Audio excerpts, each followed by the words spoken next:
Hello everyone. दोस्तों, कई लोगों के कमेंट आए थे कि फॉर्म भरने में उनको बहुत ज़्यादा प्रॉब्लम हो रही है। उन्होंने कमेंट भी किए, मैंने कुछ रिप्लाईज भी किए उन लोगों के, लेकिन सारे कमेंट का रिप्लाई करना थोड़ा मुश्किल हो जाता है। तो ये मेरा डैफ है 2023 का, जो मैंने 23 में जो मेंस का फॉर्म भरा था। तो इसके आधार पे मैं वो सारी चीज़ें क्लियर कर दूंगा जो कि आपके फॉर्म में भरने में दिक्कतें आ रही हैं। और इस बार का मैंने फॉर्म अभी भरा नहीं है, वरना मैं वीडियो ही रिकॉर्ड कर लेता। तो अभी तो मैं इस पे ही मैं आपको बता सकता हूँ। चीज़ें सारी इसी से क्लियर हो जाएंगी, क्योंकि ज़्यादा कुछ फ़र्क है नहीं इस बार का जो फॉर्म है और पिछली बार का है, उसमें लगभग सारी चीज़ें सेम है। इस बार थोड़ा सा अंतर ये किए हैं कि इस बार जो मेंस का सेंटर पहले मांग लेते थे, वो इस बार नहीं मांगा गया है। और इस बार क्या है कि कैंडिडेट्स ज़्यादा हैं इस बार, तो हो सकता है 4 या 5 सेंटर बनाए जाएँ। पिछली बार क्या था कि सेंटर जो था वो 2 ही सेंटर बनाए गए थे, लखनऊ और इलाहाबाद। इस बार देखते हैं क्या होता है। तो जब डिटेल मांगी नहीं गई है तो आयोग का है वो हेडेक है, ठीक है, आयोग सब कुछ करा लेगा अपने आप। तो फिलहाल देखते हैं हम लोग क्या क्या चीज़ें करनी है।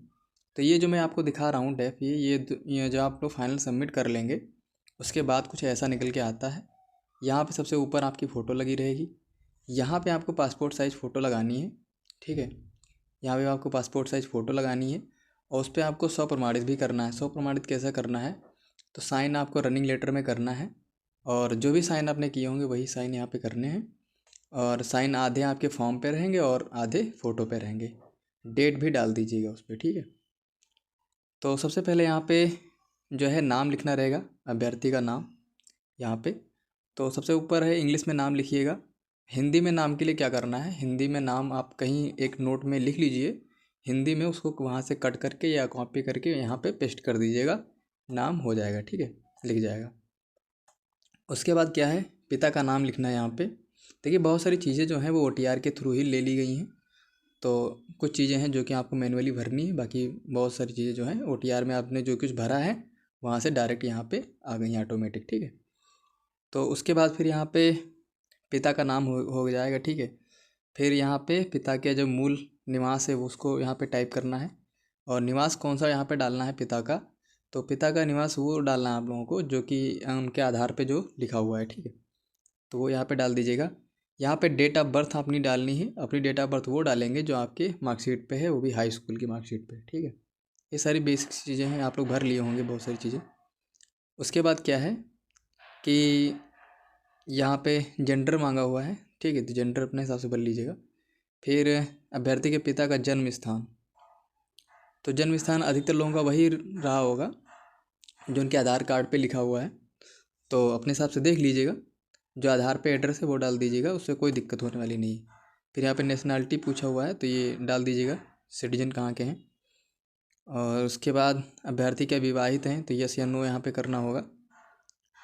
फिर यहाँ पे कैटेगरी लिखी हुई है, आप किस कैटेगरी में आते हैं, तो यहाँ पे अपने हिसाब से कैटेगरी लिख दीजिएगा।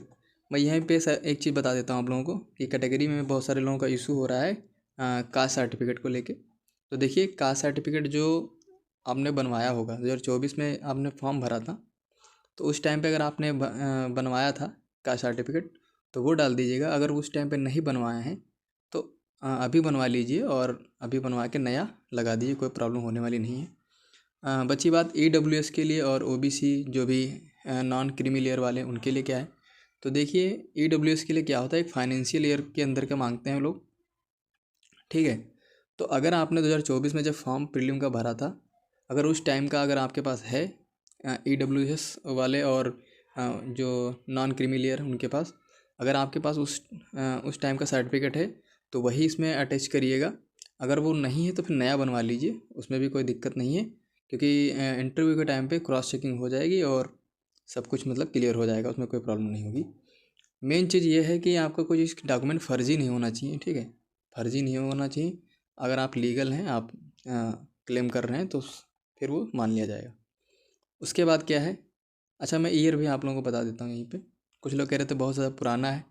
देखिए अगर आप 2024 में अप्लाई किए हैं प्रीलिम, तो 3 साल अगर पुराना भी है, अगर कास्ट सर्टिफिकेट है तब भी चल जाएगा, ठीक है। अगर 22 का है या फिर 21 का भी है वो भी चल जाएगा। अगर नहीं है 22-23 का, बहुत ज़्यादा पुराना है 2015, 17, 16 का, ठीक है, तो फिर नया बनवा लीजिए, उसमें भी कोई प्रॉब्लम होने वाली नहीं है। निवास कब का होना चाहिए, डोमिसाइल में यह भी बता देता हूँ आप लोगों का। तो निवास देखिए 3 साल अगर पुराना है तो चल जाएगा, कोई प्रॉब्लम नहीं है। ज़्यादा पुराना है तो फिर बनवा लीजिए। उसके बाद जो ऑनलाइन वाले हैं, जो भी ऑनलाइन किए हैं ओबीसी या फिर जो एससी वाले हैं, उन्होंने ऑनलाइन अगर कास्ट सर्टिफिकेट अप्लाई किया है तो वो लोग क्या करेंगे, अपना निवास ज़रूर दीजिए साथ में। और अगर आपने ऑफलाइन वाला है तो फिर उसमें कोई प्रॉब्लम नहीं होगी। दूसरी चीज़, अगर डोमिसाइल जो है निवास आपको लगा ही देना साथ अगर है तो उसको ज़रूर लगाइए, क्योंकि कोई डॉक्यूमेंट्स अगर ज़्यादा हो जाएगा तो उससे कोई प्रॉब्लम नहीं होगी, और कम ना हो। ठीक है, मेन चीज़ ये है। उसके बाद यहाँ पे कुछ डिटेल मांगी गई हैं कि स्वतंत्रता सेनानी अगर आप हैं तो यस या नो करिएगा, दिव्यांग है तो यहाँ पे डिटेल भरनी है, और महिला पुरुष ने यहाँ पे करना है। ठीक है, इसके बाद आपको एकेडमिक डिटेल्स भरनी रहेंगी। इसमें जैसे यहाँ पे सबसे पहले आप हाई स्कूल की डिटेल भरेंगे। हाई स्कूल जब यहाँ पे डालेंगे तो उसका बोर्ड संस्थान डालेंगे, कौन सी श्रेणी है आपकी, मतलब डिवीज़न कौन सा है, वर्ष आपने कब क्वालिफाई किया है उसको डालेंगे यहाँ पे। अपने नंबर यहाँ पे भरिएगा, और परसेंटेज जो भी है सीबीएसई बोर्ड वाले जितने भी हैं वो अपने ग्रेड पॉइंट को 9.5 से मल्टीप्लाई कर लीजिएगा, परसेंटेज निकल जाएगा।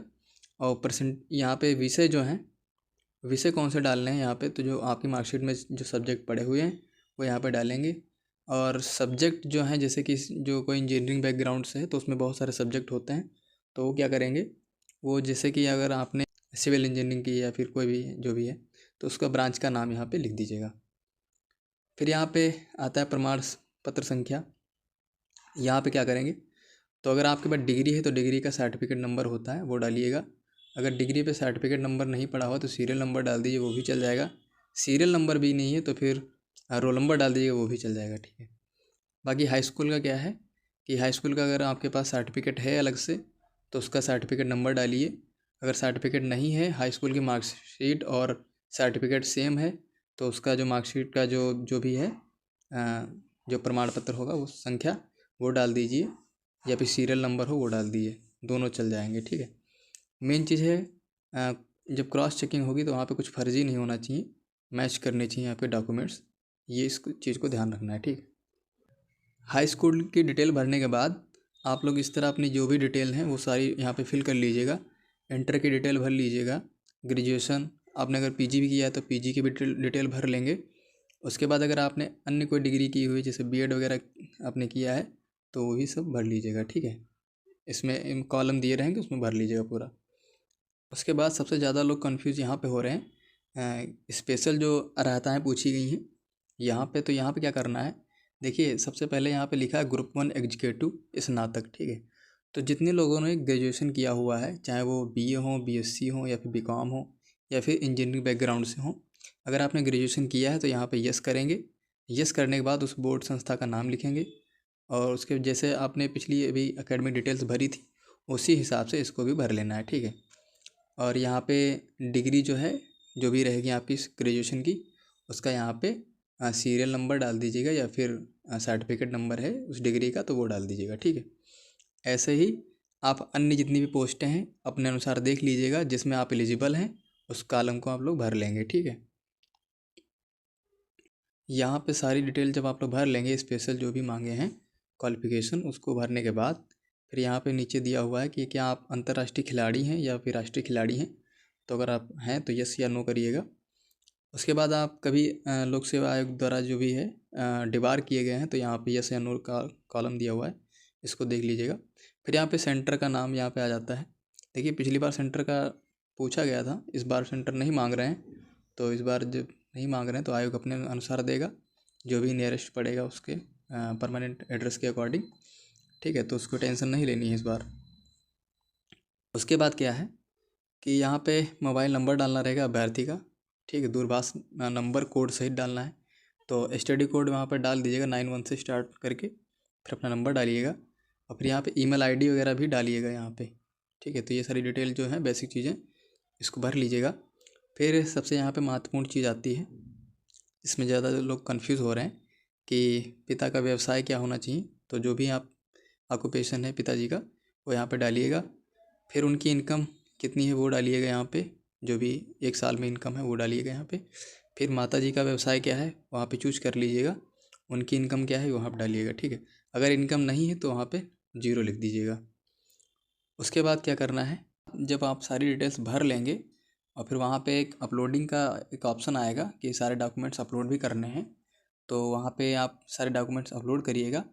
उसके बाद फिर यहाँ पे फाइनल सबमिट करना है। फाइनल सबमिट जब कर लेंगे तो जो प्रिंट आउट निकलेगा उसमें ये डिक्लेरेशन निकलता है, ठीक है, ये यहाँ पे निकलेगा।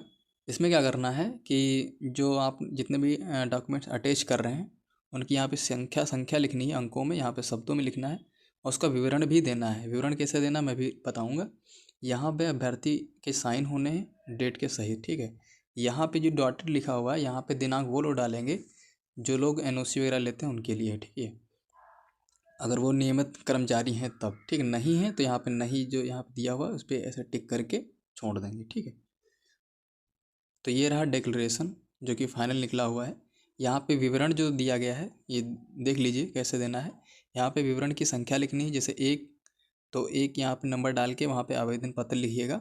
दूसरे पे जो फीस रिसिप्ट जो आपकी होगी, ठीक है, जो आपने फीस डिपॉजिट की होगी तो फीस रिसिप्ट का प्रिंट आउट लिए होंगे, वो फीस रसीद यहाँ पे अटैच करनी है, तो उसको यहाँ लिखना है।